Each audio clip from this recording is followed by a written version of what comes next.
working in the spirit of the Golden Empire. This is 17 News at Sunrise.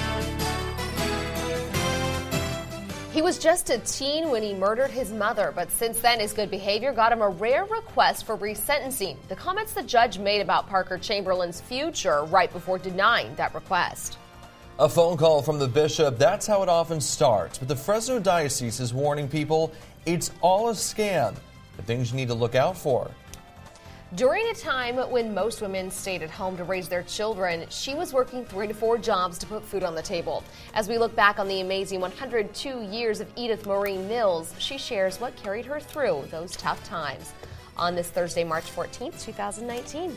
Good morning. Good to have you with us. I'm Maddie Jansen alongside Alex Fisher and Kevin Charette. Now we're getting ready for another beautiful day here in the Golden Empire. Yeah, that trend is going to continue until at least next week, so get ready for it. Definitely warming things up. It was beautiful yesterday, and today just about the same. Light wind out of the south-southeast at 3 miles per hour right now. And as we take a look at your day, we're going to start out in the lower 40s, and then this afternoon we'll be in the upper 60s, close to 70 degrees.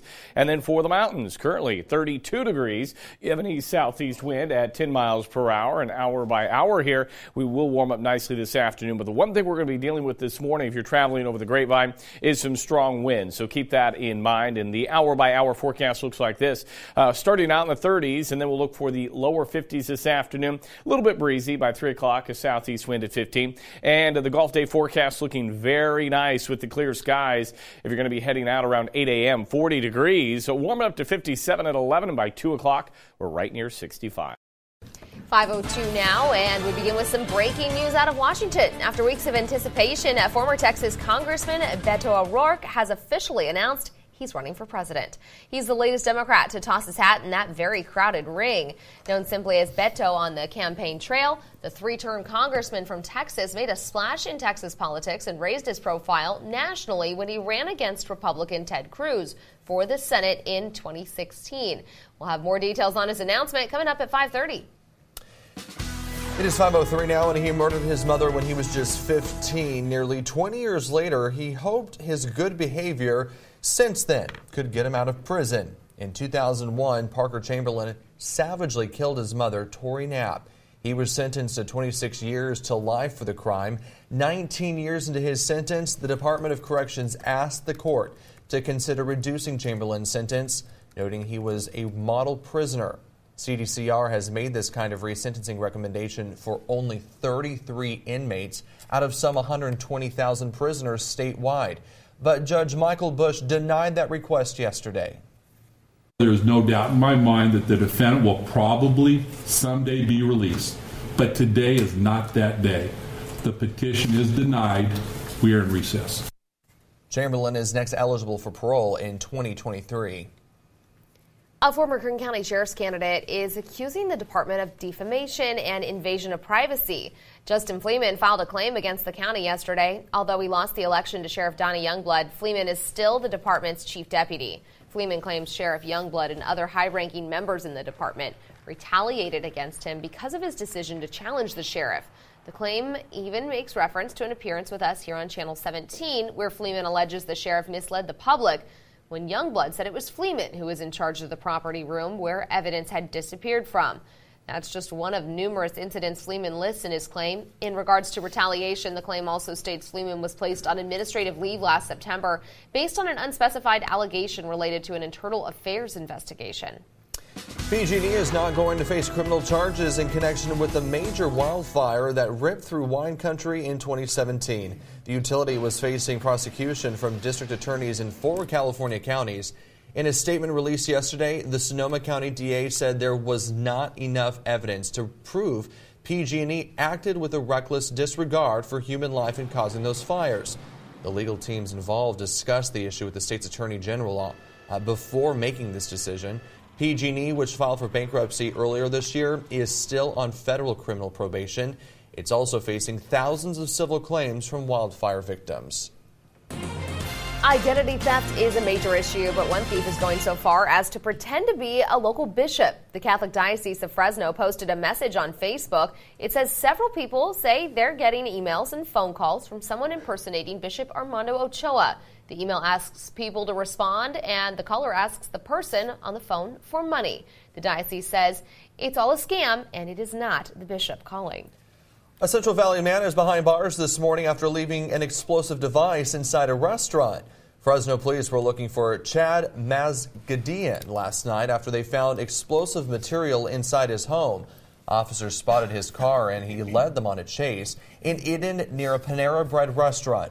Mazgadian jumped out of the car and ran inside where officers tackled him. Once he was in cuffs, Mazgadian told police an explosive device had fallen out of his pocket inside the restaurant. Police say the device was active, but they disarmed it. 5:06 now, a heads up for drivers headed over the Grapevine today. The CHP is on the lookout for speeders. Officers are conducting saturation patrols along sections of Highway 99 and I-5. The CHP says speeding is a leading cause of crashes on the Grapevine. And Bakersfield police will be out in full force this weekend looking for those who've celebrated the luck of the Irish a little too much. BPD will have a DUI checkpoint set up between 6 o'clock Saturday night and 2 o'clock Sunday morning, which is St. Patrick's Day. Officers will be somewhere within city limits looking for signs of drug and or alcohol impairment. Extra officers will be patrolling Sunday afternoon and evening as well. The CHP says last year one person died and nearly 50 others were hurt in DUI crashes over the St. Patrick's Day holiday weekend. Well, it is Women's History Month, and KGET is taking time to honor women and their accomplishments. We are celebrating women in our community for their dedication, determination, and drive. And here's a woman who has exemplified that for a lot of her life. Good morning, That's right. Good morning, Maddie and Alex. Our fourth story this week features someone you may remember, my great-grandmother, Edith Marine Mills. I told you her story when she turned 100 years old, and now she's a little older, but she's just as wise. Oh, 102. Edith Marine Mills, or Great Grandma Edie as I call her, was born December 9th, 1916 in Orick, Arkansas. She was one of 11 and grew up working in the fields alongside her mother and father. A strong spiritual woman, her faith in God has never wavered. I followed the Lord all the way. She married at 19, landing in Bakersfield in 1938. Her husband left, leaving her with 5 children to feed. I raised them by myself. She went to work holding 3 to 4 jobs at a time just to make ends meet. You have to do what you have to do. During a time most women stayed at home to raise their children, she was working. I'd get up 4 o'clock in the morning and go to work. And I couldn't keep a car that would run. So she'd walk or get a ride from a neighbor, determined to provide for her family. It wasn't easy, I'll tell you, a lot of times. She says it was God who carried her through. It had to be the Lord that helped me, or I never made it. She labored, picking cotton, sweeping train cars, washing laundry at San Joaquin Hospital. It wasn't easy to put food on the table, but she did. Trust in God. Read your Bible, and God will carry you through the times that you need to go through. She retired from Cal Almond at the age of 75, working longer than most ever do, just to provide for her family. You keep going. You don't give up because it's hard. She's the backbone of our family, and she's taught us all. You need to trust God. You need to keep on looking to God and trusting. So I can't help but be amazed by her, and I'm grateful that she is my great-grandmother. And for every strong woman in my family, there are so many, but to name a few, my grandma Dorothy, my grandma Vicky, and my mom Tammy. A strong woman right there. Mm-hmm. Thanks so much for sharing her with us, Tab. Mm-hmm. And in case you haven't realized today yet, it is the 14th day of the 3rd month. That is 3-1-4. That means it's National Pie Day. We're not talking about pie as in apple pie or pizza pie, but pi, P-I, as in the mathematical constant 3.14 represented by the Greek letter pi. The first major observance of Pi Day was in 1988 at the San Francisco Exploratorium. That's according to the nationalcalendar.com. And to celebrate Pi Day, Blaze Pizza is offering pizza pies for just $3.14. Pi is the symbol used in mathematics to represent the ratio of the circumference of a circle to its diameter.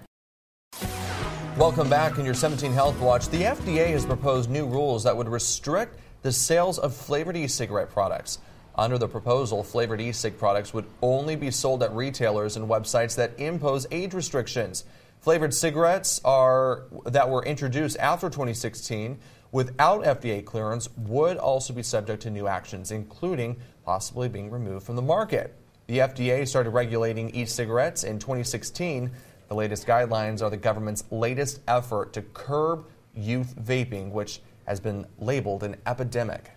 Many parents keep medications tucked safely inside cabinets, out of the reach of young children. But often kids get into dangerous medicines left inside purses or on bedside tables. As Erica Edwards reports, it's a common occurrence that can be deadly.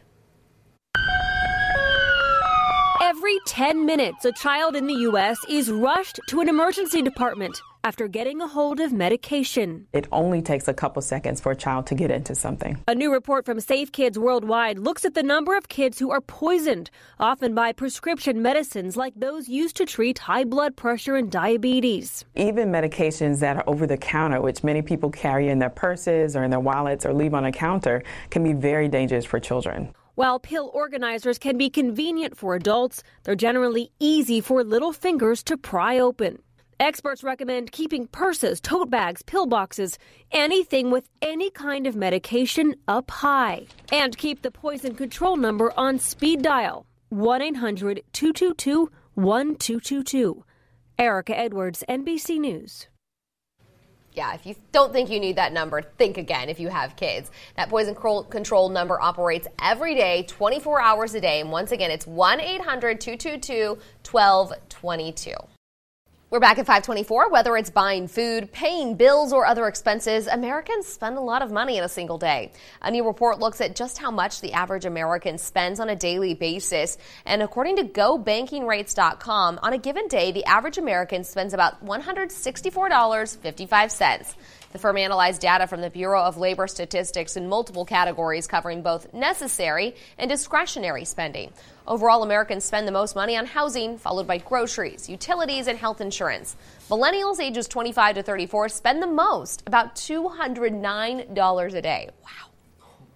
St. Patrick's Day is just around the corner, and the National Retail Federation reports the average person spends about $40 to celebrate the luck of the Irish. That's about $5.6 billion in overall spending for St. Paddy's Day.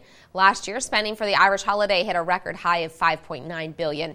More than 80% of Americans say they plan to wear green in honor of St. Patrick's Day, and 30% say they'll prepare a special dinner. Can't go wrong with corned beef and cabbage. A worldwide outage for not one, but two popular social media apps seems to be over this morning. Instagram and Facebook went down yesterday afternoon, causing problems for users around the globe. It's unclear what caused the issue, but users were having trouble accessing and logging into the sites. So they took their frustration out on Twitter, and the hashtag #FacebookDown started trending. Facebook also had to notify users about the outage on Twitter. In all, the outage lasted more than 14 hours. It's believed to be the longest outage ever for Facebook. Working in the spirit of the Golden Empire, this is 17 News with Maddie Jansen, Alex Fisher, and Kevin Charette with your Pinpoint Doppler forecast. This is 17 News at Sunrise.